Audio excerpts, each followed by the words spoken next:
네, 수업 시작했습니다. 안녕하세요. 네, 반갑습니다. 드디어 이제 파이널 단과가 열렸죠? 시험도 얼마 안 남았어요. 그래서 저도 사실은 너무 긴장되고 너무 떨립니다. 여기 앉아 계신 분들도 많이 떨리고 그 다음에 시험장에 뭐가 나올까 이제 너무 두근두근 거리지 않나요? 저는 이제 그 강의 계획서 보시면은 마지막 주차는 시험이 없고 그날 정리만 하거든요. 그래서 이미 1회차부터 5회차까지 논점은 다 뽑아놓은 상태예요. 그래서 출제될 논점은 다 뽑아놓은 상태고 이 6회차 마지막 때 총정리 때는 시험 안 보니까 안 와야지 이러지 마시고 꼭 오세요. 꼭 그래서 마지막 정리를 한번 하고 그 다음에 1회차부터 5회차까지는 중요한 논점 위주로만 출제될 예정이에요. 그래서 혹시 내가 오늘 시험 못 봤다. 그래서 난 이미 시험 끝났다. 이게 아니죠. 시험 못 봤다?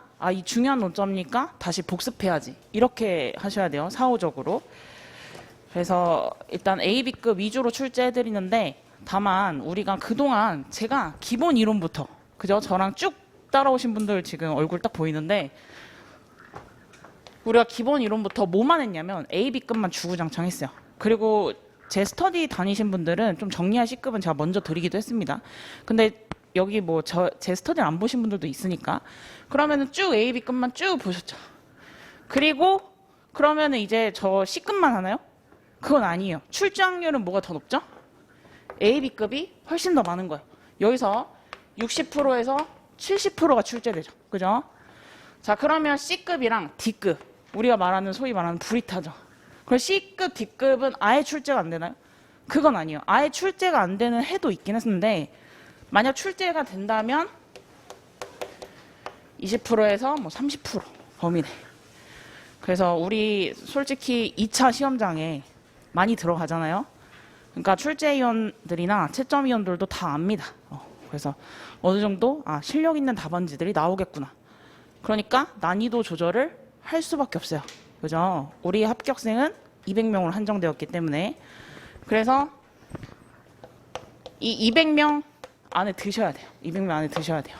그럼 A, B급을 다 잘 쓰는 사람 그럼 1000명, 2000명 될까요? 또 그건 아니에요. 실제로 우리 그 수험생들 중에서 정말 합격권에 있는 자 그럼 합격권에 있는 자가 뭐예요? 라고 물어보신다면은 실입업 각 100점씩 300점을 다 완주할 수 있는 자들이에요. 자, 이게 그럼 또 1000명, 2000명 될까요? 출원이는 2000명 된다고 해서? 아니에요. 이거는 600명 정도로 봐요. 그것도 300명 다. 그래서 일단 300점 실입업 다 완주를 하셔야 되고 자, 그 다음에 A, B급은 어느 정도 돼 있어야 돼요. 선생님 아직도 저 A, B급 못 내는데요? 지금부터 외우시면 돼요. 지금부터 외우시면 돼요. A, B급이 뭔지 모르겠는데요. 제 네이버 개인 카페 가면은 제가 목차집 이런 거 올려드렸거든요. 거기에 별표 이렇게 돼 있어요. 별표. 그걸 먼저 외우세요. 자, 선생님 그러면은 제가 시키는 대로 이거 제가 언제부터 말했냐면 종합문법 1, 2월 때도 말하고 사례유형 기출할 때도 말하고 기본이론 때도 말했어요. 그러고 우리가 이제 몇 달 만에 본 거죠. 그래서 너무 반갑습니다. 근데 어쨌든 자, 요거 저 다 외우고 왔는데요. 선생님이 시키는 대로 지금 다 외워서 이 자리에 앉아 있어요. 하시는 분들 있겠죠. 손은 안 들으셔도 돼요. 있겠죠. 그런 분들은 이제 뭘 채워줘야 되죠? C급, D급. 물론 A, B급은 계속 반복하면서 가는 거예요. 자, 만약에 C급, D급이 출제됐다. 우리 시험에서. 그럼 분명히 못 쓰는 사람들이 나와요. 그래서 작년에 일부 취소 확률. 자, 이거는 저는 문제도 사기 때 내드리고 그 다음에 파이널 단과 때도 이거 가볍게 꼭 정리하고 가세요 이렇게 말씀드렸거든요. 그 정리하시는 분들은 이거 문제 3번이었죠. 20점의 최고 점수가 80% 받았어요. 몇 점이죠? 16점. 자, 우리 법규에 역대 합격자 수 중에서 법규 100점 만점에 100점 이렇게 합격하신 분 있나요? 없죠. 민법은 있을 수 있죠. 1차 민법 100점 만점에 100점, 95점 있죠. 근데 2차는 보통 60% 기준으로 이루어진단 말이에요. 만점이. 내가 만약에 작년에 법규 60점 맞았다. 그러면 엄청 잘 본 거예요. 자, 그 다음에 50%. 50%도 논점 거의 다 맞춘 거예요. 50% 50점 맞았어요. 100점 만점에 50점 맞았어요. 잘 보신 거라니까요. 40%. 논점 대략적으로 거의 다 맞췄는데 뭔가 10점, 20점이 삐끗한 겁니다. 40%는. 아니면은 다 논점은 맞췄는데 내용이 세부적으로 부실할 때 40점대가 나와요. 그리고 그 밑에 39, 38 이분들은 실무 100점, 이론 100점 맞아도 떨어집니다. 39점 맞으면 법규. 이런 분들은 논점이 아예 일탈하신 분들. 자, 근데 60%에서 70% 사이다. 이거는 채점위원들이 너 수석해라 이러고 점수 던져준 거예요. 너 수석해라. 61, 62 이렇게 있죠. 진짜 잘 보신 거예요. 자, 근데 80% 줬다. 이게 한 문항에 대해서만. 한 문항에서 80%. 이건 뭐죠? 답안지를 자꾸 채점했는데 다들 논점이 일탈됐어. 계속 일탈. 자, 일단 논점이 일탈되는 걸 시험장에서 두려워하지 마세요. 논점 일탈돼도 내가 알고 있는 논리로 그냥 바르고 나오세요. 사안 해결이라도 쓰고 나오세요. 알고 있는 법조문자 쓰고 나오세요. 그러면 뭘 주냐면 법규에서는 펜값을 줍니다. 펜값. 여러분들의 만년필값. 여러분들의 에너겔값. 그래서 10%에서 많게는 35% 논점이 틀려도 40% 밑에 점수라도 받아가야 돼요. 자, 근데 이런 경우엔 뭐냐? 계속 30% 주다가 논점 조금 맞췄는데 대충 썼어. 애가 몰라가지고 40% 주다가 논점을 완벽하게 쓴 다음을 딱 본 거예요. 그러면 80% 이렇게 들어가는 거예요. 자, 그래서 그럼 선생님 저 C급, D급만 평생 팔래요. 이러면 안 돼요. A, B급이 더 출제가 높기 때문에 A, B급 먼저 하시고 이거 되신 분들은 C급 같이 정리하시고 그 다음에 D급은 자 C급은 그래도 근거가 있습니다. 저의 논거가 있어요.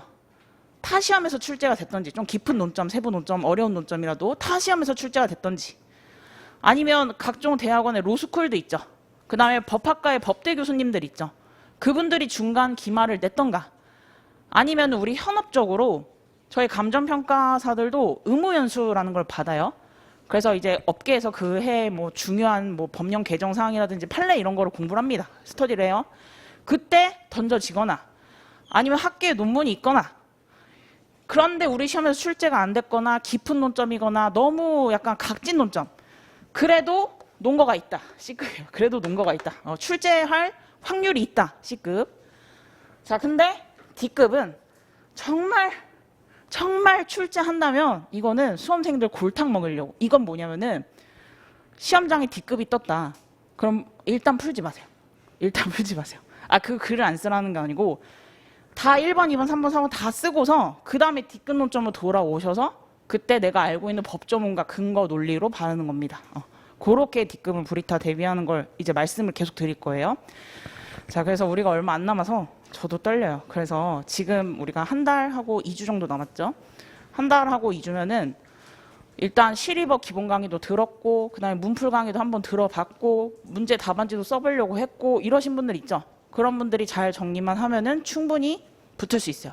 근데 나는 시리버 강의도 한 번도 안 들어봤고 무슨 과목인지 모르고 이러신 분들은 솔직히 절대적으로 어려워요. 근데 여기 앉아 계신 분들은 적어도 기본 강의 한번 들어보고 그 다음에 뭐라도 어떻게 정리해보려고 애도 써보고 이러신 분들이겠죠. 그래서 충분히 여기 지금 앉아 계신 분들은 합격할 확률이 있습니다. 그래서 선생님 저 자꾸 어디 학원 스터디에서 계속 까락 나오는데요. 아니 어디 학원에서 저 계속 꼴찌하는데요. 저기 뒤에 있어요. 저기 뒤에서 찾아야 돼요. 이러신 분들도 매년 합격생이 나와요. 그러니까 밑에 하위권 있죠. 하위권. 이분들 퍼센테이지에서도 항상 합격생이 나옵니다. 그러니까 끝까지 포기하지 마시고 시험장 들어가서 최선을 다하고 나오셔야 돼요. 자, 그래서 이제 오늘 문제 볼게요. 오늘 문제.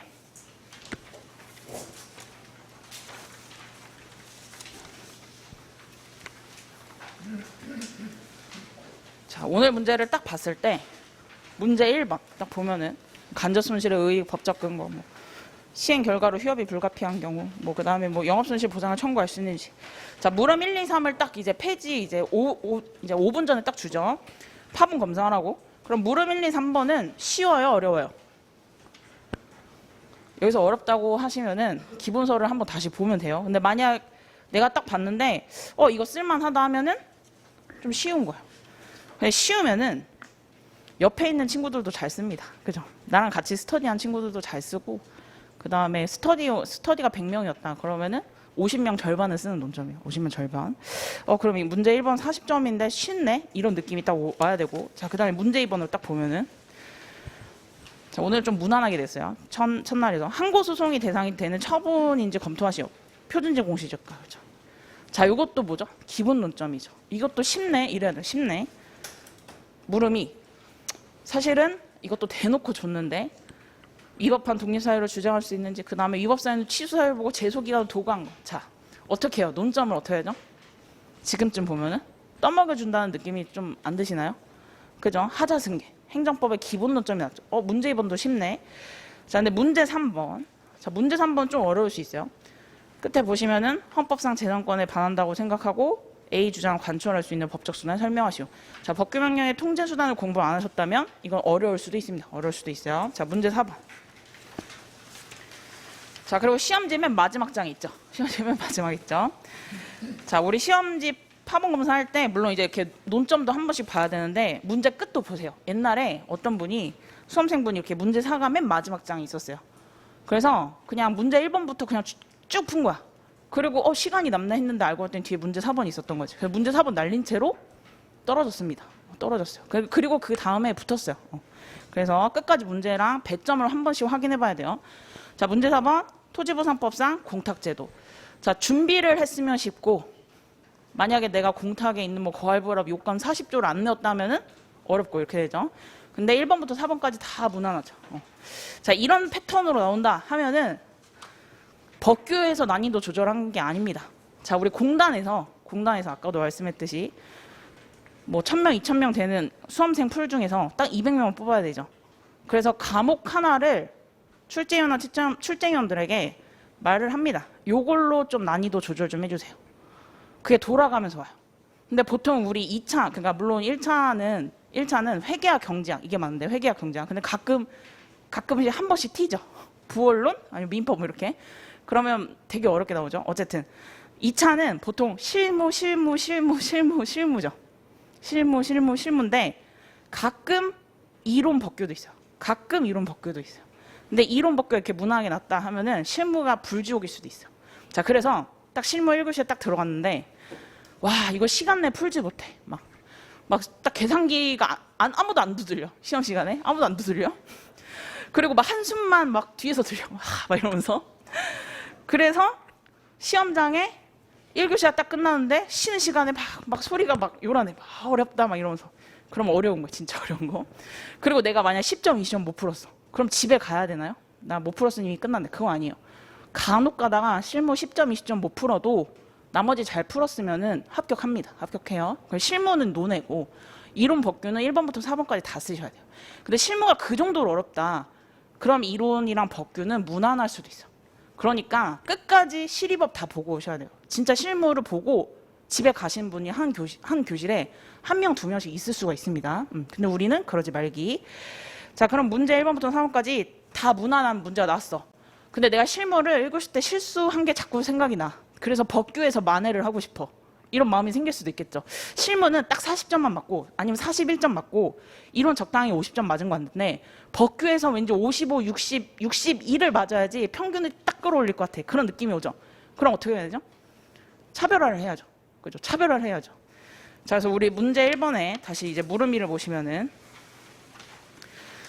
우리 법규가 전력을 다해야 됩니다. 자, 문제 1번에 간접 손실의 의의와 법적 근거를 설명하시오. 이렇게 했죠. 자, 그러면은 토지보상법에 있는 79조 이거 쓰면 되는 거 아니야? 이렇게 끝 하면 뭐예요? 물론 틀린 건 아니죠.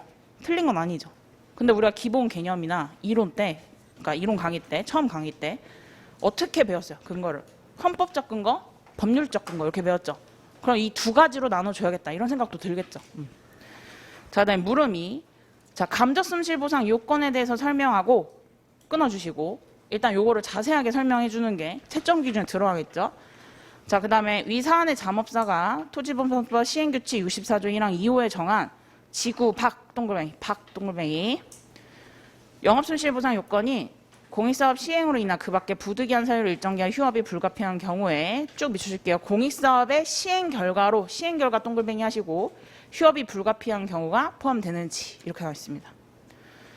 자, 그럼 우리 간접손실의 요건이 뭐였죠? 간접손실보상 요건. 박특보 기억나세요? 지구 박 명확하게 나와 있죠. 특 특별한 희생 나와 있나요? 정확하게 나와 있지 않지만 우리가 가정적으로 포섭을 해야겠죠. 그 다음에 보상규정 존재. 그럼 시행규칙 64조를 직접적인 근거로 볼 수 있을지 말지가 또 문제가 되겠죠. 그죠? 박특보. 자, 그러면은 여기서 두 번째 물어본 거, 시행 결과로 휴업이 불가피한 경우가 포함되는지 검토하시오. 이렇게 되어 있습니다. 자, 그러면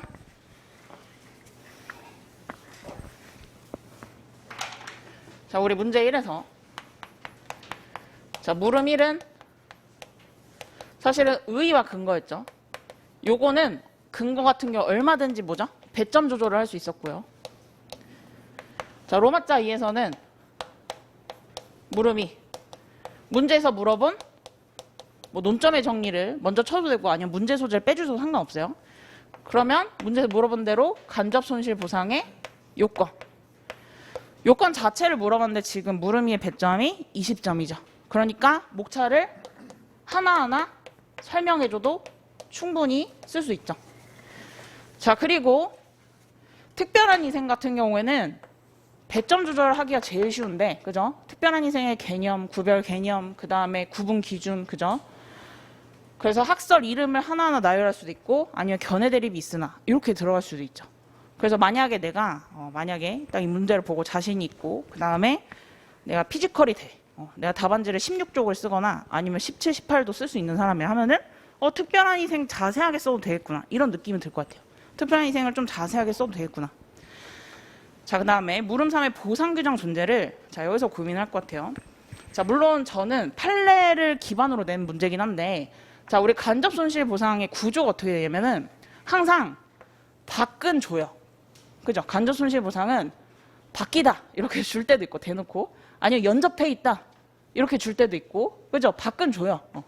그래서 우리가 사업시행지구 밖인지 아닌지 이거를 뭐 엄청 고민하고 이렇게 문제를 주진 않아요. 간접 손실 보상 문제는 밖 줘요. 밖. 그다음에 특별한 희생. 이건 문제에서 뭐 수위난도를 넘거나 아니면 재산권이 침해됐거나 영업권이 침해됐거나 이런 식으로 다 줘요. 그죠? 그 다음에 보상규정 존재입니다. 자, 그럼 우리 보상규정 존재 시행규칙에서 위임을 받고 있죠. 그래서 그 케이스가 있는지 한번 확인을 해봐야 돼요. 측에서 해당 케이스가 있는지. 근데 만약에 해당 케이스가 없다고 하면요. 만약에 그럼 뭐죠? 규정이 없는 경우로 논의를 하셔야 돼요.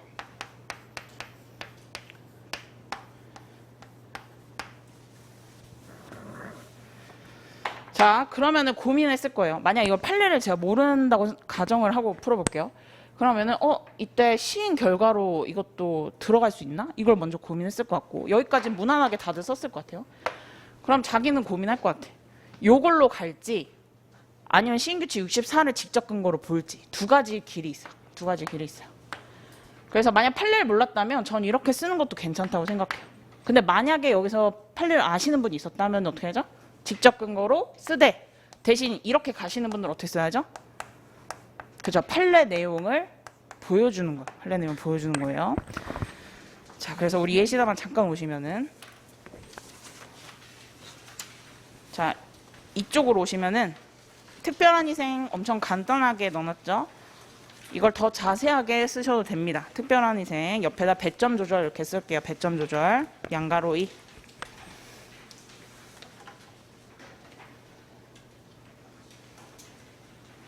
자, 그 다음에 우리 3쪽으로 오시면은, 자, 사안의 경우 이렇게 있는데, 사안의 경우 있는데 판례는 있죠. 거기다 판례에 동그라미 치시고 목차와 가능 써볼게요. 옆에다 목차와 가능. 판례는 옆에다 목차와 가능. 내가 이 판례를 나왔다고 하면은 관련 판례라고 해서 목차를 잡아줘서 예쁘게 보여줬을 것 같아요.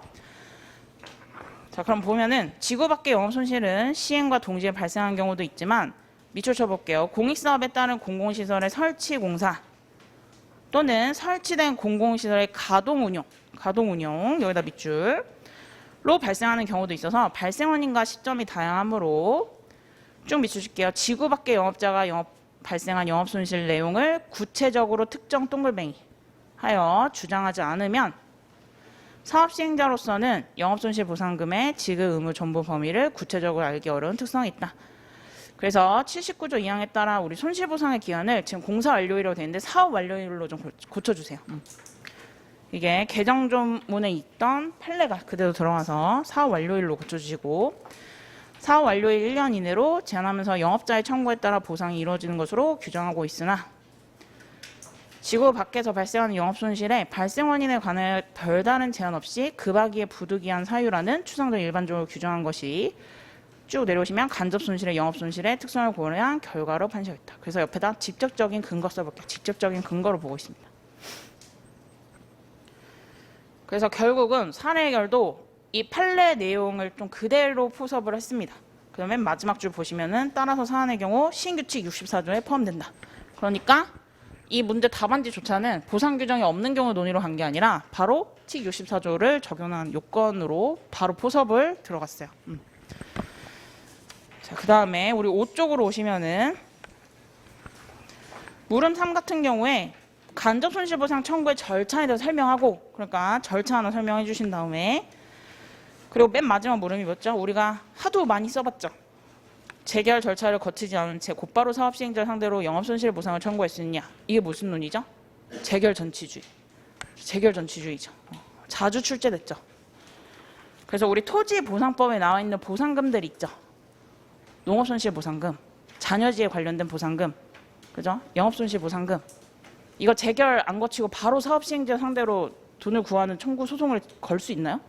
없죠. 자, 근데 예외가 있죠. 뭐가 있죠?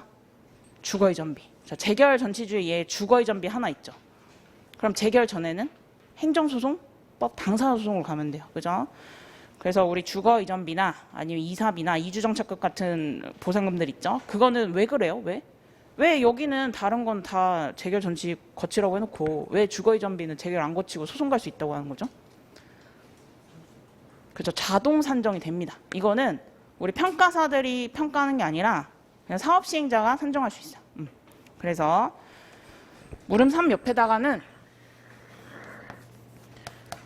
재결 전치주의 논점 쓰시고 토지보상법에 있는 각종 보상금들이 다 재결을 반드시 거쳐야 되는데 단 예외 주거 이전비 등 이렇게 써볼게요.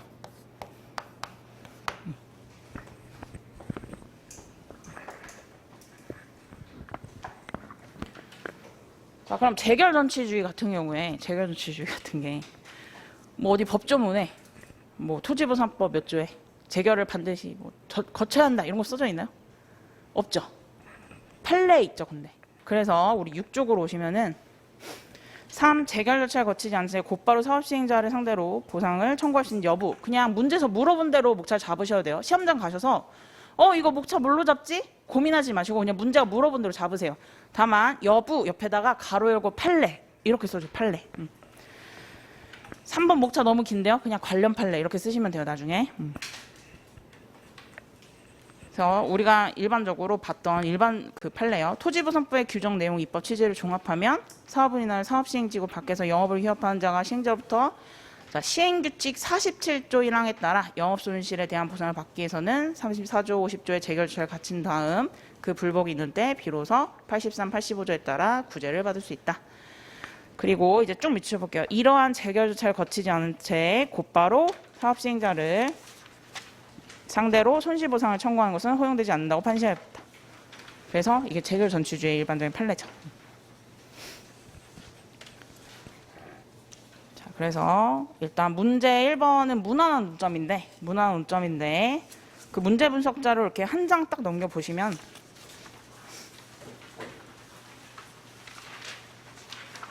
이쪽에 있죠. 그래서 사실 작년에도 좀 미뤘던 판례입니다. 미뤘던 판례인데 올해 의무 연수에서도 또 강의를 안 그래도 하시더라고요. 그래서 일단 판시사항 1번에 별 하나 해주시고 그리고 두 번째 줄에 우리가 아까 봤던 공익사업 시행으로 인한 그 밖에 부득이한 사유로 일정 기간 휴업이 불가피한 경우에 여기다 밑줄 공익사업의 시행 결과 동글뱅이 휴업이 불가피한 경우가 포함된다. 적극입니다.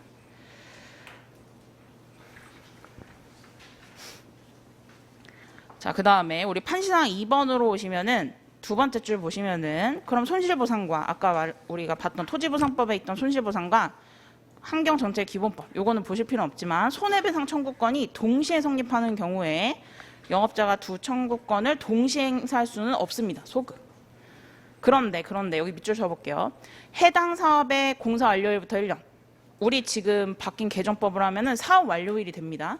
사업 완료일부터 1년이라는 쭉 밑쳐줄게요. 손실보상 청구 기간이 지나 손실보상 청구를 행사할 수 없다. 기간이 지나서. 그런 경우에는 손해배상 청구가 가능하다. 이렇게 했습니다. 손해배상 청구 가능하다.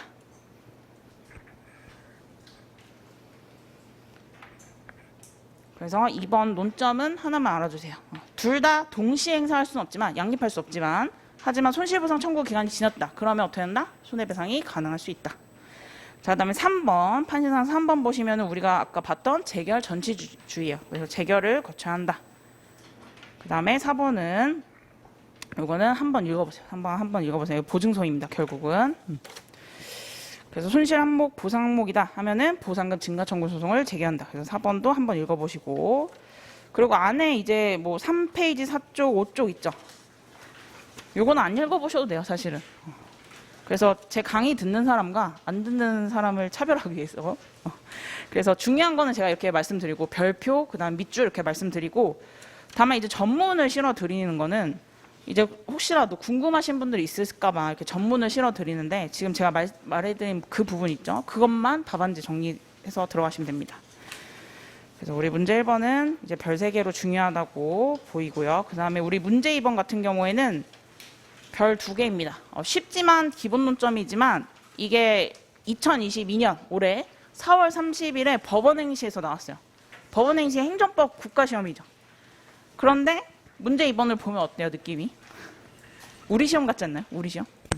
그죠? 그래서 우리 시험에서도 중요한 논점이기 때문에 일단 냈는데 물음일에 표준지 공시지가 결정이 항고소송의 대상이 되는 처분에 해당하는지 검토하시오 이렇게 했어. 그럼 딱 생각나는 게 뭐예요? 표공의 법적 성질이죠. 그것만 쓰신 분 있나요, 혹시? 아니겠죠. 물론 그것만 쓰셔도 그러니까 주된 논점이 있거든요. 핵심 논점을 치신 거예요. 그런데 일단 표준지 공시지가가 뭔지를 설명해 줘야겠죠. 그래서 물음 1에 의미 취지를 먼저 깔아줬어요. 그죠? 의미 취지를 먼저 깔아줬어요. 그런데 자, 우리 예시답안 7쪽으로 오시면은 자, 문제 2번이 내가 쉽다고 생각을 한다. 그래서 옆에 있는 사람도 잘 쓰고 뒤에 있는 사람도 이제 잘 쓸 것 같다 해서 우리 7쪽에 문제 소재 보세요.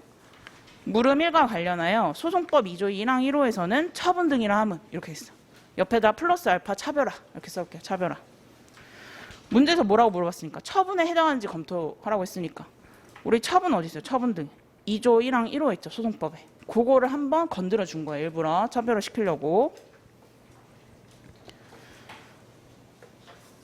그래서 우리 8쪽에 있는 우리 표준지 공시지가는 학설 있죠. 하나, 둘, 셋, 넷 법규계행 이거 4가지 있죠. 만약 이 4가지 중에 한 가지만 빼먹었다 해도 이게 쉬운 문제이기 때문에 나한테는 타격이 옵니다. 내가 만약에 학설을 하나 빼먹었어. 판례를 하나 빼먹었어. 쉬운 논점이면은 다 못 쓰면은 타격이 와요. 타격이 와요. 그래서 안 빠지도록 쓰도록 하시고 자, 그 다음에 한 장 넘겨보시면은 자, 11조 하자승계.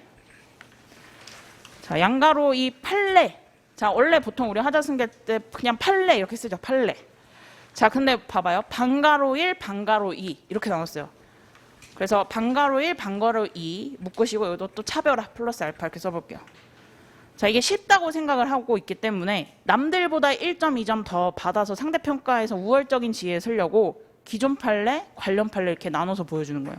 기존 판례 뭐예요? 전통적인 견해에 따라서 표공과 수용재결은 별개 법률 효과를 지녀 하자승계를 부정했다.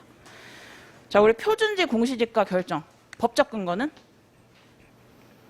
부동산 공시법. 부동산 공시법. 어려운 거 아니죠? 자, 그 다음에 우리 수용재결은 법적 근거는 토지보상법이죠. 그죠? 지금 각각 법률이 추구하는 목적과 입법 취지가 같나요? 다르죠. 그래서 원칙적으로는 계속 부정해왔습니다. 자, 그래서 만약에 근데 여기서는 이제 크게 중요하진 않지만 만약에 불이타가 나온다. 불이타가 나온다고 해서 토지보상법에 있는 밖에 있는 다른 법률 부동산 공시법 말고 다른 법률 이상한 괴상한 법률 물론 참조조문 아니면 가상조문이 만들어질 수도 있긴 하지만 어쨌든 D급도 뭐예요? 3법이랑 엮겠죠. 그죠? 3법이랑 엮는데 내가 도저히 글을 못 쓰겠어. 그래서 안에 있는 본문 내용 요건을 못 채우겠어. 이럴 때. 그럼 어때요? 그럼 못 채우겠다 하고 그냥 나오나요? 그거 아니죠. 그땐 뭐라도 써야 돼요. 근데 C끝, D끝 같은 경우에 막 40점, 50점 이렇게 한 방에 내지 않습니다. 5점, 10점, 뭐 7점 이렇게 나와요. 그러면은 개설이나 아니면 이게 문제 소재가 되겠죠. 케이스 같은 경우에 마지막에 사례 해결 아니면 소결이나 결이 있죠. 아니면 문제 해결. 자기 생각이라도 쓰고 나와야지. 이 문제에 대해서 나는 어떻게 생각한다. 왜 이런 문제를 내셨어요. 이런 거. 자, 이 개설 같은 경우에 그럼 이 3법에서 나왔다 하면은 뭐라도 써야 돼요. 뭐라도 문제랑 엮어야 돼. 이제 약간 여기서 이론 실력이 약간 드러나는 거죠. 이때 어떻게 하냐. 3법에서 나왔으면은 3법에 제1조 있죠. 여기까지 보이나요? 제1조. 좀 올려쓸게요. 3법에 토지보상법, 부동산공시법, 감정평가법 있죠. 그 1조에 목적, 취지를 저 같으면 정리하고 갈 것 같아요. 그래서 관련된 내용 나왔다. 근데 개설을 할 말이 없다. 그러면 공익사업의 원활한 수행을 위해서 이러이러한 제도가 인정된다. 이런 식이라도 쓸 것 같아요. 그죠? 그래서 일단 불이타 같은 경우에 물론 법조문은 다 정리하라고 제가 말씀드릴 건데 각 3법의 제1조 목적 취지에서 키워드를 뽑아서 외우고 있으면은 물론 법규에도 도움되지만 나중에 이론에도 도움이 될 수 있습니다. 어쨌든 자 그래서 기존 판례 그 다음에 관련 판례가 있죠. 여기다 별표 방가로이가 중요한 거죠. 그래서 좀 많이 썼죠. 자 마지막 줄 보시면은 관련 판례에서 밑에서 한 세 번째 줄 올라오시면은 결국 수인 한도를 넘는 불이익을 강요하고 그 다음에 재판받을 권리를 보장하기 위해서 수용보상금의 증액을 구하는 소송에서도 쭉 밑줄 표준적 공시지가 결정의 이 법을 독립한 사유로 준용할 수 있다. 하자승계 긍정. 자 우리 기존 판례는 전통적인 견해에 따른 거고 관련 판례는 뭐죠? 새로운 견해에 따라서 예측 가능성이나 다른 종합적으로 고려해서 결국 하자승계를 긍정한 것이죠. 그래서 방가로이의 관련 판례를 써주신 게 좋습니다. 자 판례 번호 써야 되나요? 방가로이에 내가 판례 번호 안다. 정확하게 쓸 수 있으면 쓰시되 틀릴 거면 쓰지 마세요. 틀릴 거면 쓰지 마세요. 그래서 사실은 관련 판례 번호가 없어도 충분히 고득점을 합니다. 그래서 판례 번호는 내가 자신 있으면 쓰시고 판례 번호를 외우는 게 중요한 게 아니라 뭐가 중요한 거죠? 판례 논리나 판례 키워드나 판례의 취지가 더 중요한 거예요. 판례 번호 숫자보다. 그죠? 숫자 판례는 그냥 찾아보면 돼요. 나중에 현업에 일하시면은 판례 번호 이렇게 뭐 아세요? 이렇게 하는 게 아니라 그냥 판례를 찾으시면 돼요. 나중에. 자 그래서 우리 12쪽에 결국 사례 해결의 하자승계 인정 그래서 주장할 수 있다. 이렇게 결론을 내었습니다. 자, 우리 문제 2번 같은 경우에는 하자승계를 냈는데 자 우리 32에 뭐가 나왔죠? 32에 기출. 작년 기출 기억나세요? 거기도 거의 비슷한 구조 나왔죠? 보증소에서 뭐였죠? 개공의 위법이었죠. 자 여기서는 하자승계를 인정했어요. 왜? 보상금 수용 재결에서 결국은 보상금 관련해서 뭐를 기초로 하니까? 표공을 기초로 하니까. 그죠? 우리 공시지가 기준법 배우잖아요. 자 근데 우리 32의 기출에 보증소와 개공이 났단 말이죠. 거기서는 제 예시답안 뭐 카페나 이런 데 아마 돌아다닐 것 같은데 거기서는 제가 부정을 했어요. 왜 그러죠? 개별 공시지가로 보상이 산정하나요? 안 하잖아요. 자 개별 공시지가 어디에 쓰는 거죠? 과세에 씁니다. 그래서 우리 이 문제 2번을 공부하시면서 표공, 개공을 정리하시되 자 법적 성질은 누구나 다 잘 써요. 표공, 개공의 법적 성질 처분성 있다. 이거 다 잘 씁니다. 근데 효력, 절차, 그죠? 요런 거를 저 같으면 정리할 것 같습니다. 그래서 우리 9쪽에 아래에 있는 판례는 유명한 판례죠. 그래서 요거는 한번 봐보시면 되고 자, 그 다음에 이제 문제 3번.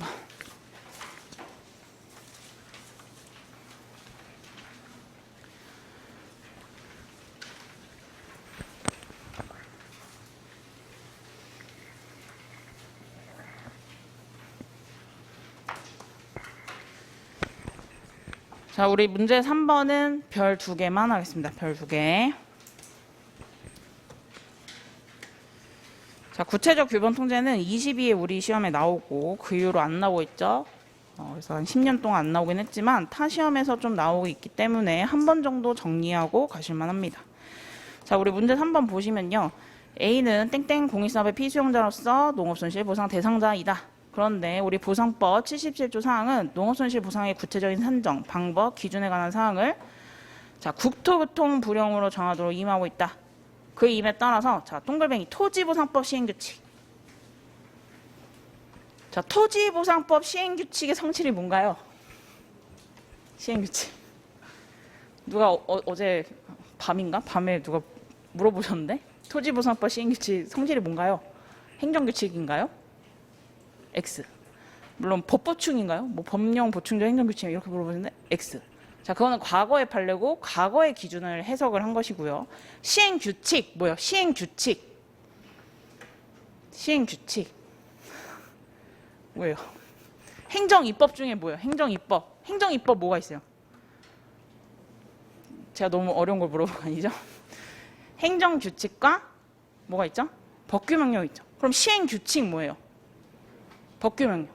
그죠? 법규명령입니다. 법규명령.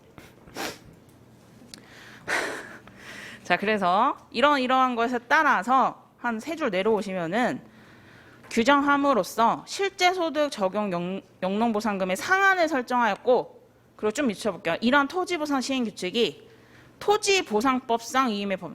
자, 토지보상법은 뭐예요? 그럼 법률이죠. 법률이 뭐예요? 국회에서 만든 거. 행정입법은 뭐예요? 행정부에서 만든 거.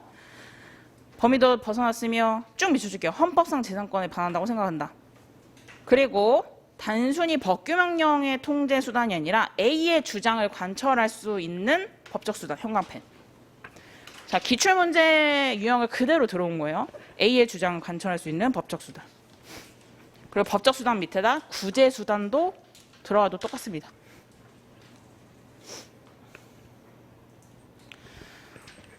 자, 우리 법체계 보면은 물론 다 지금 시기 정도 되면 다 알지만, 자, 우리 최상위의 법, 헌법 밑에 국회가 만든 거, 입법부에서 만든 거, 법률, 토지보상 법률, 그죠? 법률. 그다음 법률에서 위임을 받아요. 시행령 이런 거 있죠. 시행령, 대통령령. 그 다음에 국토교통부령, 시행규칙 있죠. 자, 이걸 묶어서 법규명령. 그리고 그의 뭐 밑에 뭐 조례 뭐 이런 거 있던데 일단 요거는 안 보고 어차피 우리 시험에서 여기까지 나오니까. 자, 그 다음에 행정입법의 종류는 행정규칙도 있지만 행정규칙은 대외적 구속력을 갖는다? X. 그래서 요건 논외입니다, 일단. 그래서 자, 위임을 하는데 포괄적 위임이 가능한가요? 불가능하죠. 전면적 위임이 가능한가요? 불가능하죠. 그죠? 그래서 위임과 수권의 한계를 가지고 있습니다. 누가? 법규명령. 자, 그래서 제가 자주 하는 말이 있는데, 자, A라는 법률이 있습니다. A라는 법률이 있는데 길거리에서 담배 피는 자가 벌써 이제 웃죠. 길거리에서 담배 피는 자는 앞으로 무슨 뭐 침입적인 처분에 처한다. 이렇게 만약 법규명령을 제정했어요.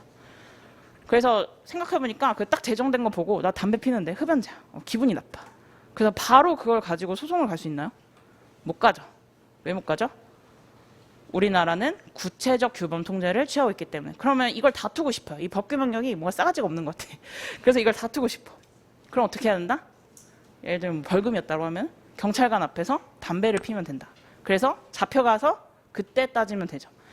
즉 우리 법규명령에 근거한 이게 위헌 위법이라도 또 법률에 근거한 이게 위헌이라도 이런 처분이 있어야지 처분에 근거해서 추후에 법원에 가서 이를 따질 수 있는 거죠.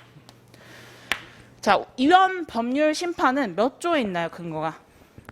법률이 헌법에 관합니다. 법률이 헌법에 관합니다. 위헌 법률 심판. 그렇죠. 헌법 107조 1항.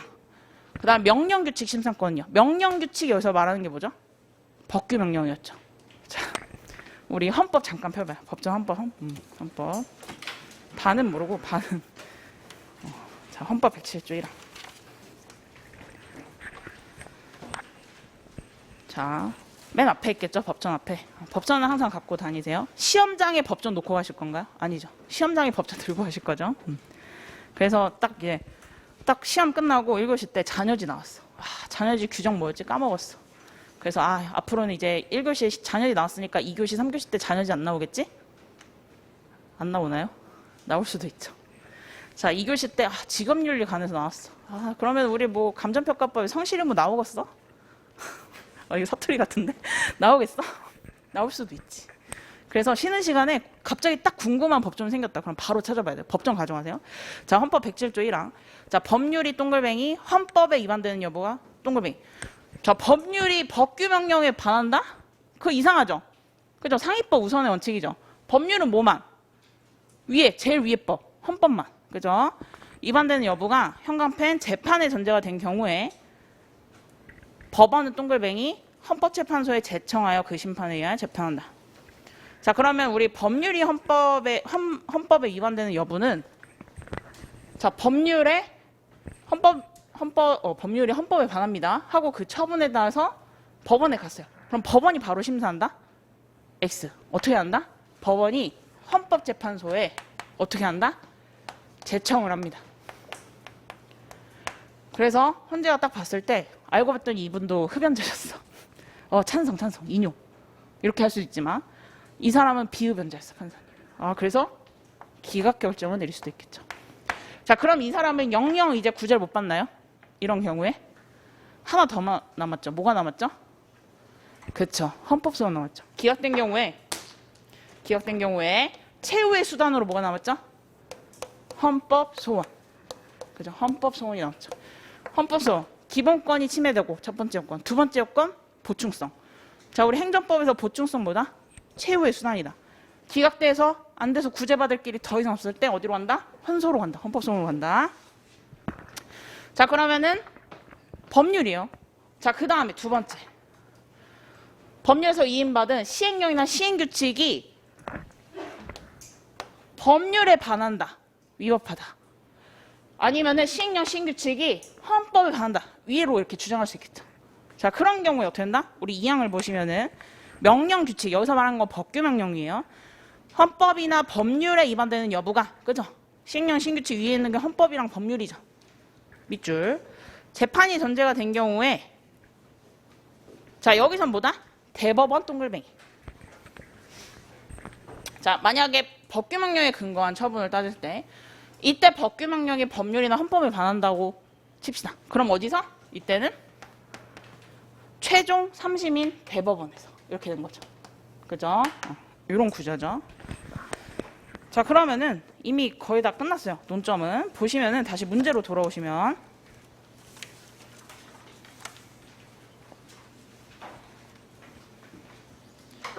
자, A 주장을 그럼 관철할 수 있는 법적 수단이 뭔가요? 지금 이거 뭐죠? 법률인가요? 토지보상 법률이 헌법에 반합니다 이렇게 주장하나요? 아니죠. 법규명령이 헌법의 재산권에 반합니다 이렇게 주장하고 있죠. 그럼 뭐지? 명령규칙 심사권. 그죠? 그 다음에 두 번째는 만약에 안 됐을 때. 자, 근데 법규명령과 관련돼서 이 헌법소원은 인정 여부에 대해서 견해 대립이 있습니다. 그래서 이걸 논점을 하나 쳐주셔야 돼요. 자, 그래서 우리 예시답안 잠깐 보시면은 12쪽. 12쪽의 마지막 줄 보면은 일단 어떻게 말하냐면 토지보상법 시행규칙은 법규명령입니다. 이걸 써줘야겠죠. 그래서 법규명령 통제수단을 쓰겠습니다. 근데 법규명령 통제수단에 행정 내부적도 있고 뭐 입법 국회의원 통제수단도 있는데 그거 쓰면 안 돼요? 쓰면 안 돼요? 지금 뭐라고 물어봤죠? A의 주장을 관철할 수 있는 거. 그건 행정부나 입법부에서 하는 거고. 그죠? 이 사람이 주장해서 관철할 수 있는 법적 수단은 뭐예요? 이 사람 직접 소를 제기하는 것밖에 없죠. 자, 근데 저는요. 입법 통제랑 행정 내부 통제도 쓰고 싶어요. 그런 분들은 목차로 잡지 않고 어디에 쓰는 거죠? 문제 소재. 자, 법규명령의 통제 수단은 세 가지가 있는데 그 중에서 A의 주장을 관철할 수 있는 것은 사법부에 대한 통제다. 이렇게 들어가시는 거예요. 만약 이런 거 써주고 싶으시면. 잘 넘겨보시면. 그래서 우리 13쪽에 구체적 규범 통제라는 문구로 잡았는데 뭐 명령규칙 심사권 이렇게 잡으셔도 큰 상관은 없습니다. 다만 이 구체적 규범 통제의 개념을 설명해 주시고 동그라미 2번으로 넣어볼게요. 자, 헌법 107조 1항의 헌법재판소의 이원 법률 심판. 이거는 법률을 다투는 거고.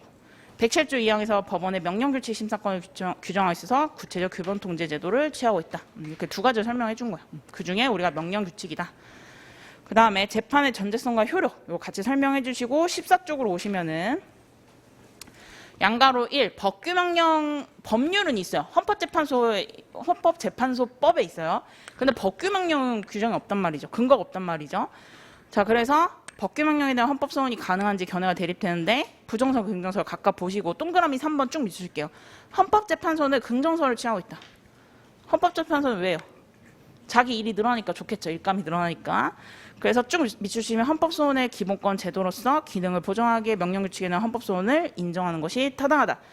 자, 헌법재판소 입장을 취했는데 왜 그럴까요? 왜? 이 A라는 사람이 주장을 관철할 수 있는 수단을 여러 가지를 보여주고 싶어서 이땐 저도 긍정설을 같이 취한 거예요. 그죠? 자, 그다음 우리 헌법소원 요건은요. 첫 번째 줄 기본을 직접 침해 동글뱅이. 그 다음에 마지막 줄에 있는 헌법소원의 보충성 동글뱅이. 이 요건을 만족해야죠. 하지만 만약에 구체적 규범 통제가 된다고 하면은 헌법소원은 돼요? 안 돼요. 그죠? 그래서 헌법소원은 다 해보고 안 됐을 때 마지막으로 된다. 요걸를 포인트로 가져가시면 됩니다. 자, 그러면은 법규명령 통제 수단 자체는 우리 시험에서 한 번 나왔어요. 22회 나왔고요. 그 다음에 타 시험에서 좀 나왔어요. 그래서 충분히 출제될 가능성이 있는데 이거와 연결되는 C급 같은 경우에 혹시 만약에 핵심 정리를 보고 계신다면 핵심 정리 아니고 다른 기본서로 정리를 하신다고 해도 아마 이 관련 내용이 분명히 있을 거예요. 행정법 기본서라면. 그래서 우리 핵심 정리 기준은 논점 28번 이현임 법령에 근거한 처분의 효력 및 집행입니다. 그래서 논점 28 옆에다가 이제 3번 옆에다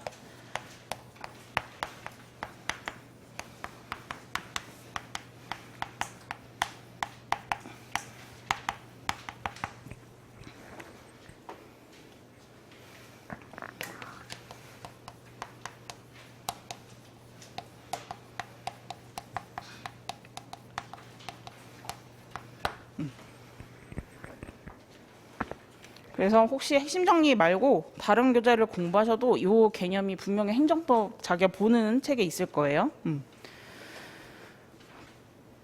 그래서 위헌 결정의 소급표도 그냥 요건 간단하게 보시고 다만 만약에 혹시 핵심 정리 갖고 계신다면은 로마자 원 같은 경우에 이원 이법인 법령에 근거한 처분의 효력해서 이렇게 같이 목차를 묶어서 나왔거든요. 법령 뭐죠? 법률과 법규명령. 그죠? 자, 위헌 이법인 법규명령에 근거해서 처분을 때렸어요. 무슨 사유죠? 이법 사유 중에? 말장난 같죠? 아, 그러면 나중에 이렇게 해서 판결을 위헌이다, 위법이다 이렇게 받았어요. 그럼 위헌이다, 위법이다. 그럼 이거 다 알아요. 집행하는 사람들 다 알겠죠. 위헌, 위법 판결 났으면. 또 위헌 판결 나면은 막 신문에 대문짝하게 나와요. 그죠? 예를 들면 뭐 관통죄 옛날에 뭐 이런 것들. 그럼 위헌인 법률 아니면 위법이 법규명령에 근거해서 처분을 내렸다. 이 처분 적법해요? 그죠? 위법하죠. 그럼 위법 사유 중에 취소 무효 중에 뭐예요? 자, 그러면 취소 무효를 구별하는 기준은? 그죠? 중대명백설. 자, 중대명백설에 의하면 무효는 어떻게 해야 된다? 중대하고 명백할 때만 뭐라고 한다? 무효라고 한다. 자, 그러면 위헌 위법인 법률이나 아니면 법규명령에 근거했다. 자, 우리 법치행정의 원리 살고 있죠. 우유기 이런 거 기억나세요? 우유원칙, 유보원칙. 당연히 위법한 법규명령이나 법률에 근거하면 이건 위법합니다. 그죠? 중대해요. 중대성에 위반해요. 그래서 중대해요. 자, 명백한가요? 명백하죠. 자, 위헌이거나 위법으로 판결이 나왔다면은 신문에 나온다니까요. 그리고 그 집행하는 공무원들도 다 안다니까요. 그러면 무효 사유겠죠. 글씨가 좀 무효.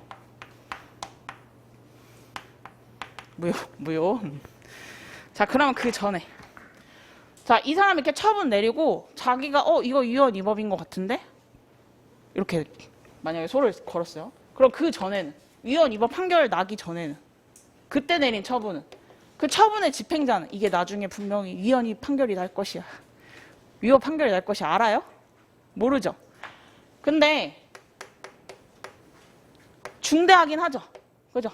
그죠? 적법소 요건을 결했으니까 중대하긴 한데 판결이 나기 전에는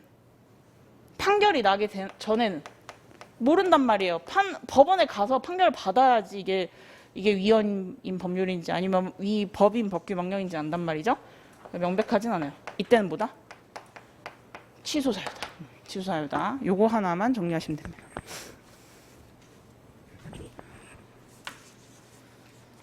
그래서 자, 우리 문제 3번의 아래 박스 보면은 판례 하나 있죠. 여기는 판례 하나 할게요. 조금 어렵고 각진 행정법 논점과 연결돼서 별 하나만 할게요. 자, 판시사항 1번. 토지보상법 48조 2항 단서 1호가 자, 문제 분석자료 12쪽 하단입니다. 쭉 밑추실게요. 헌법상 정당보상의 원칙, 비례원칙에 위반되거나 위임일법을 한계를 일탈한 것인지 여부 소급. 그래서 우리가 48조를 계속 배우고 있습니다. 그죠? 자, 그 다음에 우리 판시상 2번 끝에 보시면은 진정소급입법만 동글뱅이 해볼게요. 자, 진정소급입법 언제 배웠죠? 아마 행정법 처음 공부하실 때 아마 기본이론 강의에서 배우셨을 거예요. 진정소급입법이 뭐죠? 진정소급. 이미 완성된 사실관계 적용한 거죠. 자, 그럼 반대말. 그죠? 부진정소급입법. 자, 부진정소급입법은요. 현재 계속 중인 사실관계입니다. 자, 진정소급입법 가능한가요? 원칙적으로. 그죠? 불가능하죠. 금지가 돼 있죠. 근데 예외적으로는요. 진정소급법 입법을 예상할 수 있다. 보호 가치가 있다. 중대한 공익이 있다. 이런 경우에는요. 예외적으로 허용이 가능하죠. 자, 그럼 반대로 부진정소급 입법은요. 원칙적으로 허용됩니다. 그죠? 근데 예외적으로 신뢰보호 원칙을 반하는 경우 이럴 땐 적용되지 않는 거죠. 그죠? 자, 요게 개념이 하나가 있는데 지금 못 알아들으신 분 있죠? 그럼 못 알아들었다 그러면 넘기시고 내가 알아들었다 하면 챙기세요. 알아들었다 하면 챙기세요. 자, 그러면 13조.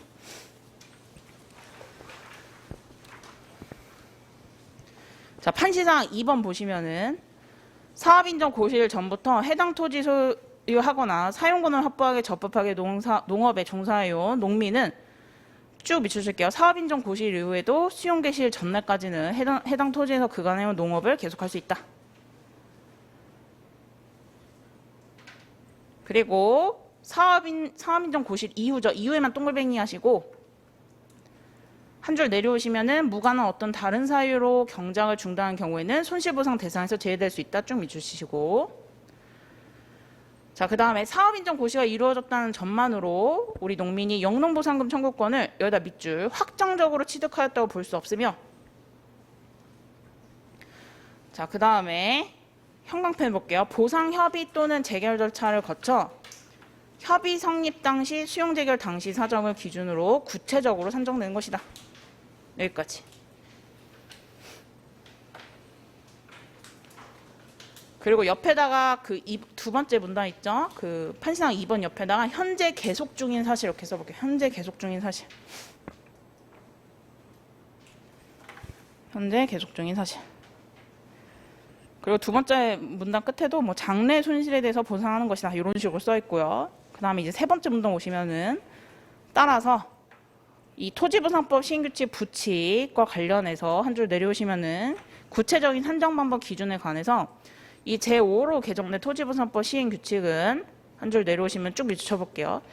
48조 2항 단서 1호를 개정 시행규칙 시행일 전 동글뱅이 하시고 사업인정 고시가 이루어졌으나 밑줄 치시고 쭉 밑줄게요. 개정 시행규칙 시행 후 보상계획 공고와 통지가 이루어진 공익사업에 대해서도 정하도록 한 것은 진정소급입법에 해당하지 않는다. 이렇게 되어 있습니다. 그래서 처음에 개정이 됐고 이 케이스를 보면 개정이 됐고 그 다음에 사업인정 고시가 이루어졌고 그 다음에 시행일이 생겼어요. 시행일을 해요. 그리고 그 다음에 부계공을 통지한 것입니다. 자, 그런데 지금 이거 막 왔다 갔다 하죠. 정신사납죠. 중요하진 않지만 어쨌든 결국은 이 판례가 봤을 때 취지는 현재 계속 중인 사실이다. 지금. 그래서 부진정소급입법이고 진정소급입법에 적용되지 않는다. 이렇게 판시했습니다. 그래서 요런 논점이 있구나 가볍게만 보시면 돼요. 중요하진 않습니다. 중요하진 않아요. 그래서 못 알아들으신 분은 그냥 넘기세요. 일단은.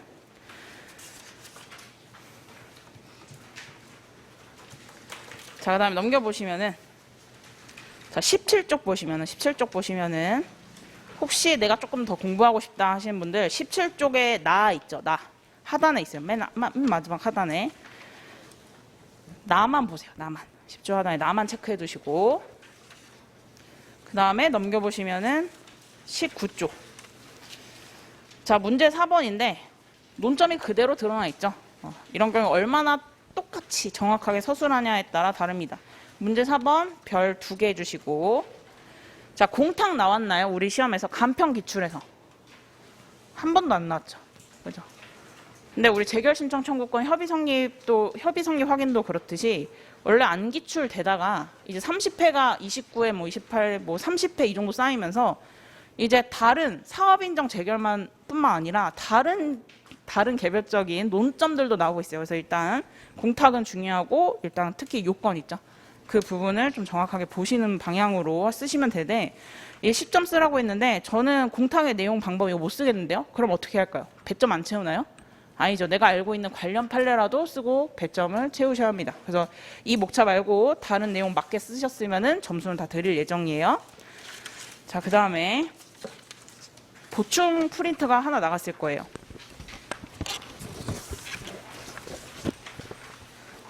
(2022년) 40회 법원행시 4월 30일에 출제된 문제입니다. 그래서 아마 시중에 답안이 없을 거예요. 없을 거예요. 일단 제가 답을 말씀 안 드릴게요. 자, 보시면은 1 있죠. 1 물음 1. 자, 원고의 2차 변경 처분을 다툴 소의 이익이 있는지 설명하시오. 소의 이익이 뭐지? 소의 이익. 이렇게 한번 생각해 보시고. 자, 네, 2. 피고는 항소심에서 2차 변경 처분은 1차 변경 처분의 효력이 소멸했으면 효력 소멸에 형광펜 해볼게요. 효력 소멸은 아무 때나 안 나오죠. 그죠? 효력이 소멸했으므로 원고가 1차 변경 처분의 취소에 구할 소의 이익이 없다고 주장하고 있다. 자, 여기서 말하는 소의 이익은 주된 쟁점은 뭘까요? 협의의 소이익이겠죠. 협의의 소이익이겠죠. 자, 위 주장이 타당한지 여부에 관해서 설명하시오. 자, 근데 괄호가 있어요. 시험장에서 괄호. 이거 괄호 생략해도 되는 거야? 아니죠. 괄호가 정말 중요하죠. 자, 괄호 보면은 2차 변경 처분은 1차 변경 처분을 완전히 대체하거나 동글뱅이 그 주여분을 실질적으로 변경 동글뱅이가 아니라는 점. 형광펜을 전제로 한.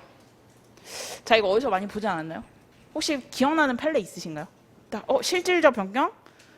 주요 부분 대체. 어디서 봤죠? 처분 변경의 일반 판례. 기억나세요, 혹시? 대형마트 영업정지 사건. 딱 그게 났으면 좀 감을 잡으신 거고. 자, 그다음에 3번으로 와볼게요. 항소심 법원이 1차 및 2차 변경 처분을 취소하는 판결 형광펜. 자, 그래서 취소 소송을 하고 있어요.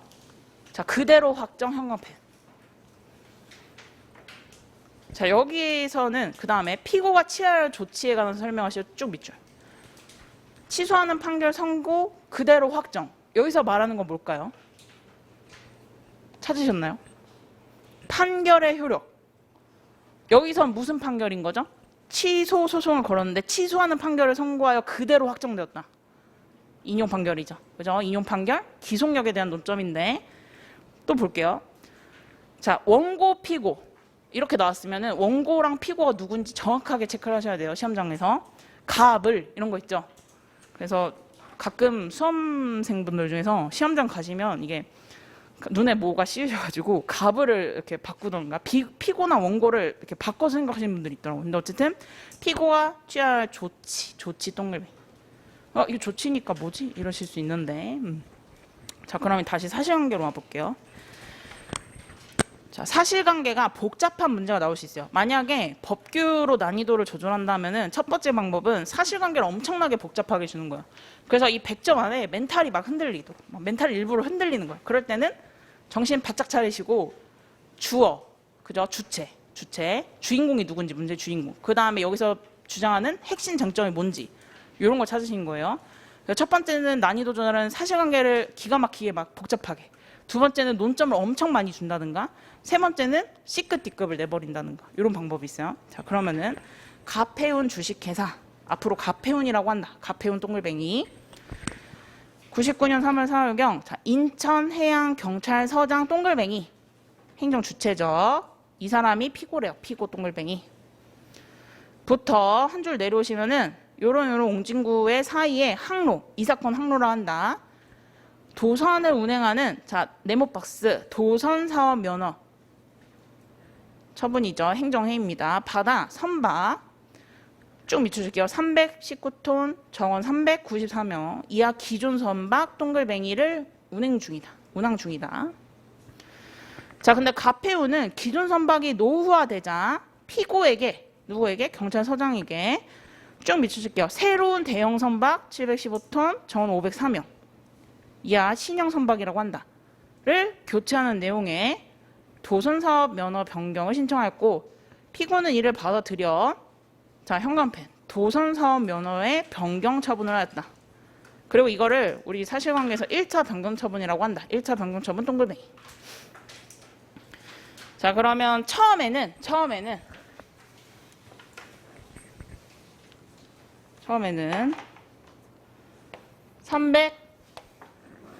319톤 그리고 394명 그죠? 요런 기존 선박에서 지금 얘가 뭐라고 하는 거죠? 715톤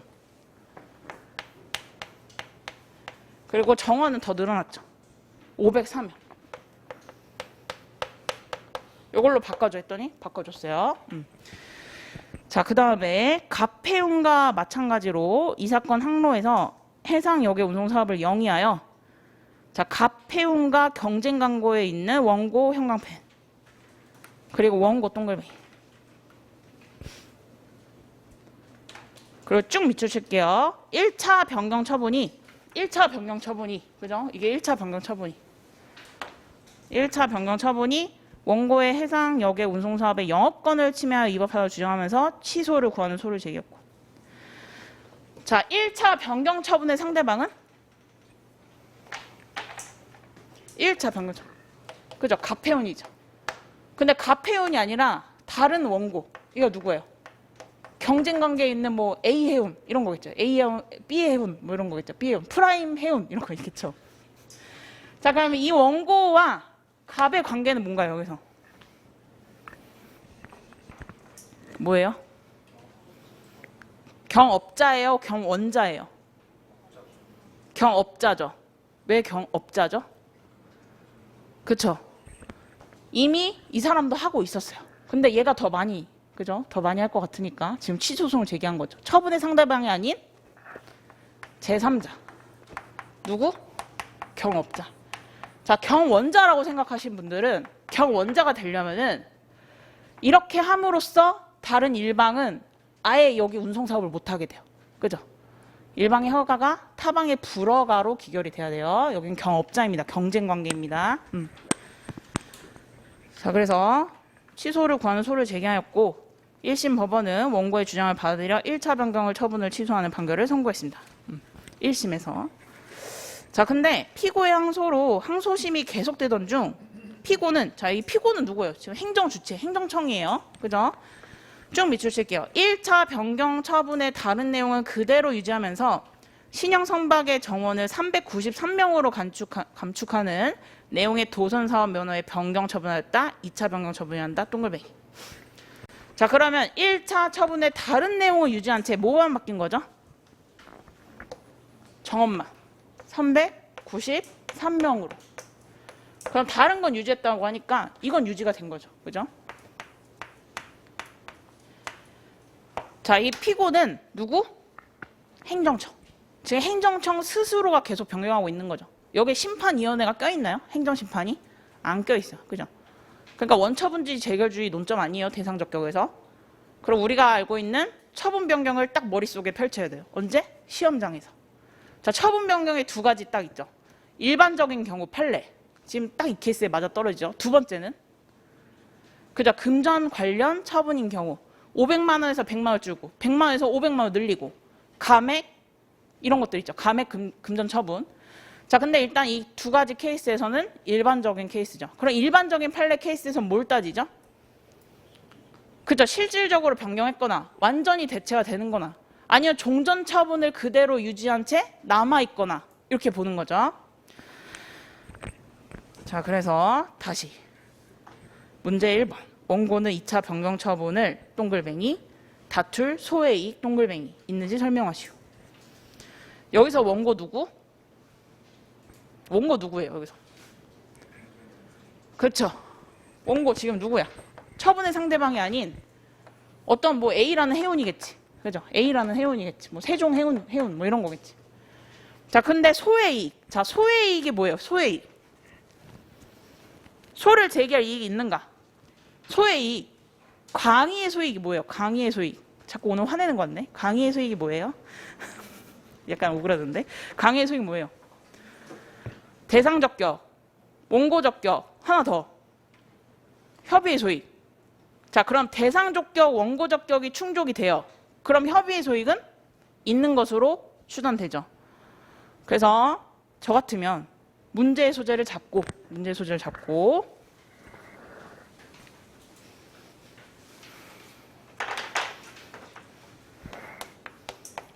시험지에는 문 이렇게 하면 쓰는 거죠. 여기다 뭐 하냐면 소의 이익이 뭐냐? 소의 이익이란 대상적격, 원고적격, 협의의 소익을 말한다. 그래서 대상적격, 원고적격이 있으면 협의의 소익은 있는 것으로 추단된다. 자, 협의 소익이 쟁점이 되는 케이스가 뭐죠? 우리 맨날 별표 3 시행령의 그 가중적 제재 처분 기준 이것도 맞긴 하지만 협의 소익 같은 경우는 어떨 때 줘요? 항상 주나? 대상적격 소요접법서 물어볼 때 항상 출제되나? 아니죠. 소이완강 기억나세요? 혹시 저랑 같이 공부하신 분들? 처분의 효력이 소멸되거나, 그죠? 이미 이익 침해가 해소되거나, 보다 간이한 방법이 있거나, 그죠? 이런 것들, 이런 케이스로 논단 말이죠. 자, 그래서 소이익은 이런 건데 협의의 소익은 요거다. 이렇게 문제수 잡아주고.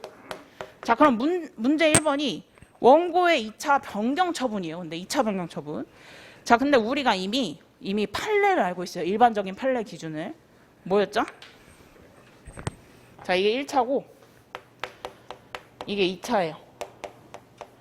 자, 1차에서 2차가 만약에 실질적인 변경이다. 그럼 뭐가 소외 대상이죠? 2차가 되죠.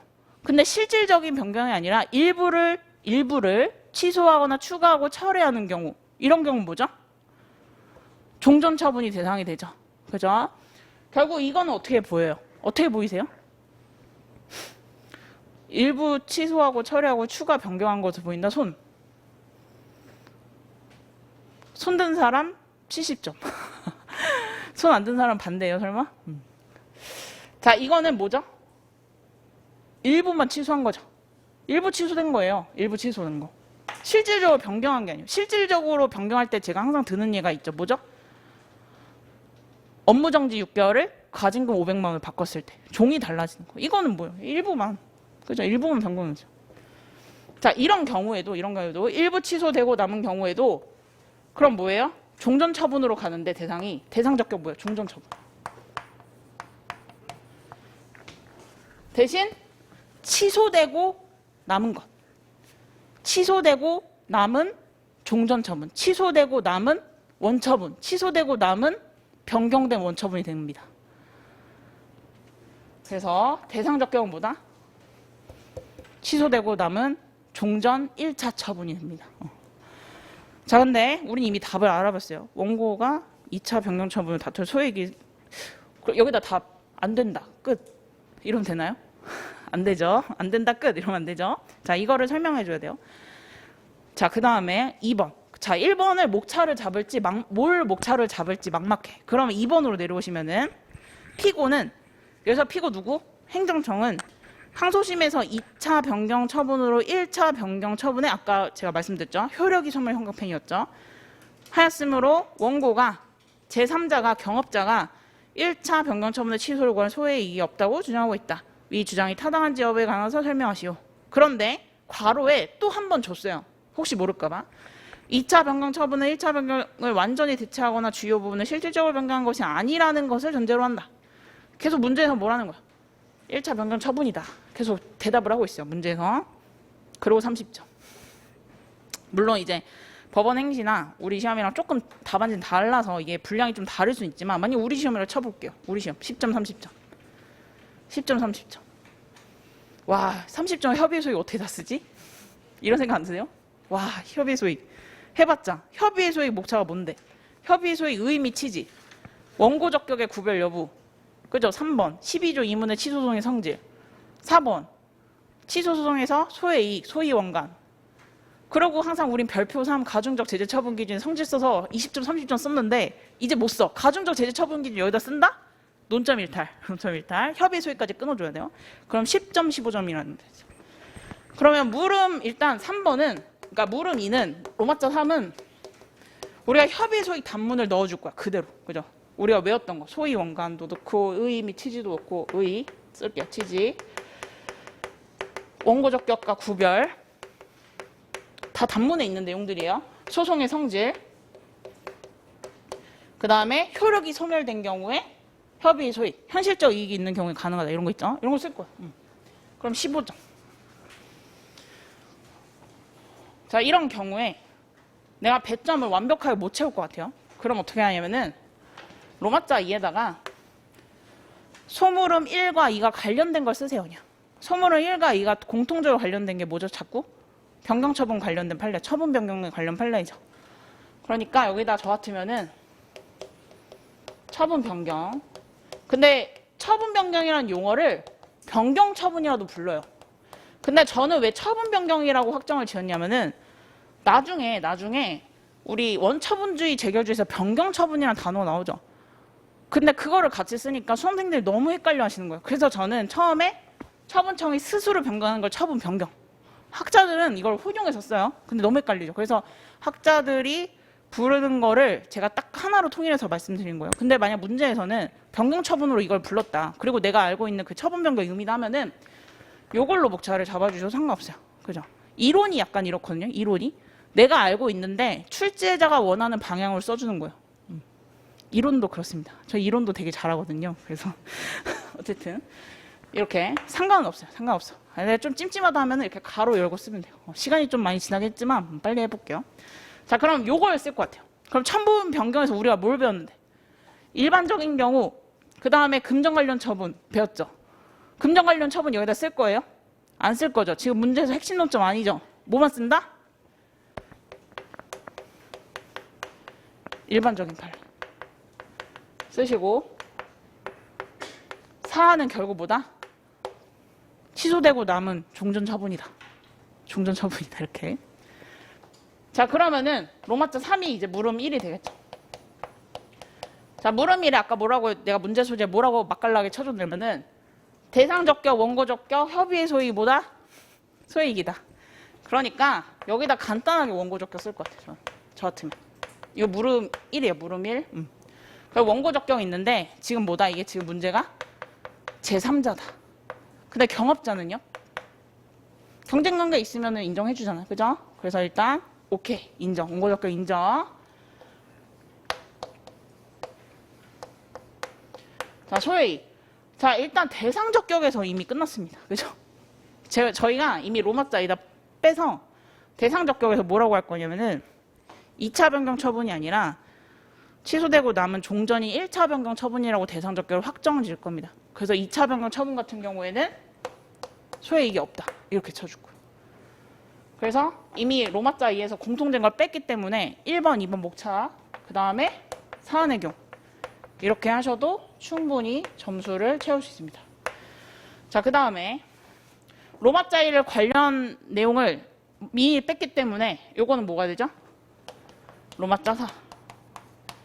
물음 2가 되죠. 그러면 또 협의의 소익 쓰고 협의의 소익 단문이 되겠죠. 그럼 양가로 1로 이렇게 척 쳐주면 되죠. 2번. 사안의 경우.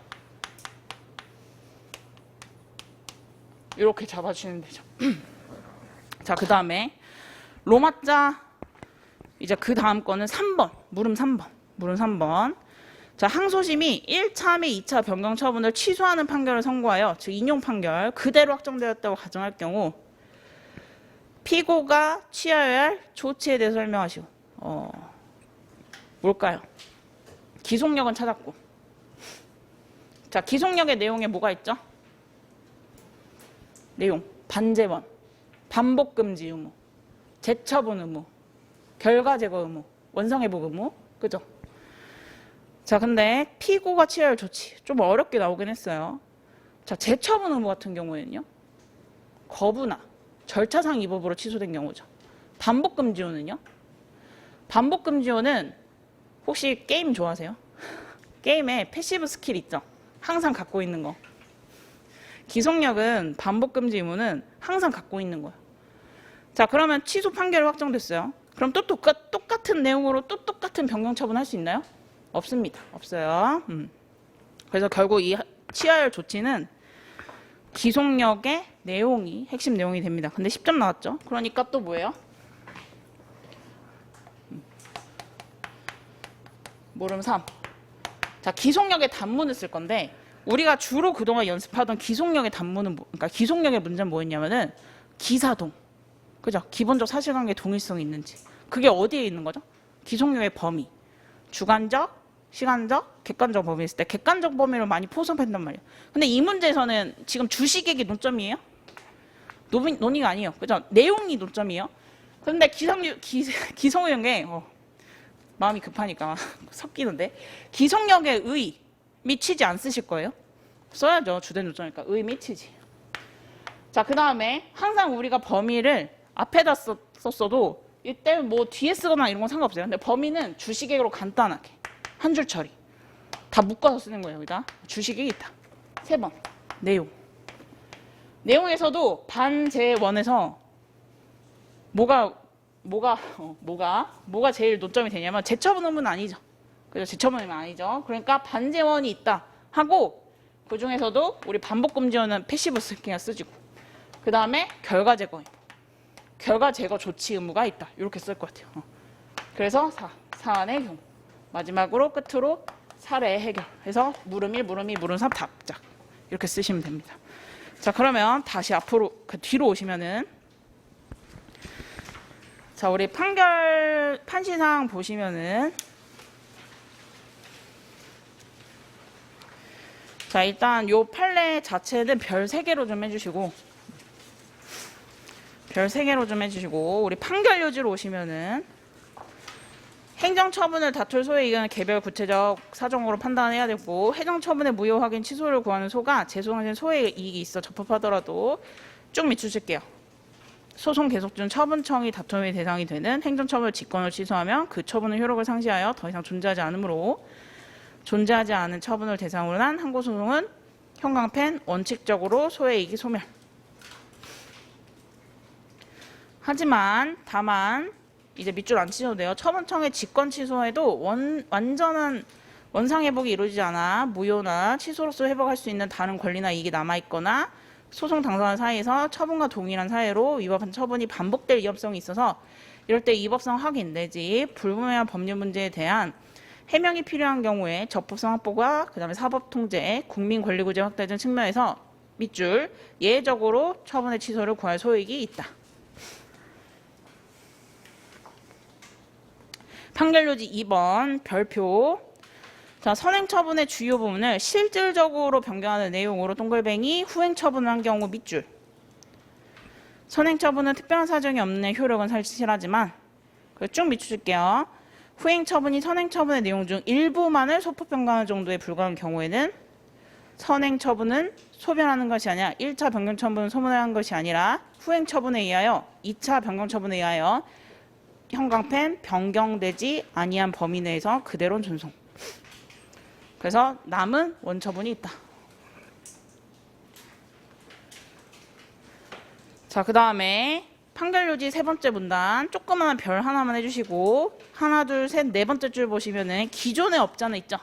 기존의 업자 동글뱅이. 기존의 업자 나온다. 사실 이제 스킬적인 건데 뭐죠? 경원자가 아니라 경업자죠. 경업자죠. 이런 경우에 면허 인하가 된 행정처분의 상대방이 아니라고 하더라도 쭉 밑줄게요. 당해 행정처분의 무효 또는 취소를 구할 이익이 있다. 그래서 우리 원고 적격을 인정해주죠. 자, 그 다음에 우리 3쪽으로 가시면은 4번 있어요. 4번 첫 번째 문단에 별 하나, 별 크게 하나. 어떤 행정처분을 위법하다고 판단을 취소하는 판결이 확정되면 이런 식으로 우리 시험에서 출제되어도 우리가 알아맞힐 수 있겠죠. 그죠? 행정청은 취소 판결의 기속력에 따라 판결은 확인돼 입법 사유를 배제한 상태에서 다시 처분을 하거나 쭉 미수시켜 그 밖에 입법한 결과를 제거하는 조치할 의무가 있다. 그 밖에 입법한 결과를 제거하는 조치에 원상회복이나 결과 제거 의무라고 써주세요. 자, 우리 행정소송법에 결과 제거 의무 이렇게 있나요? 없죠. 하지만 판례가 인정하고 있습니다. 그죠?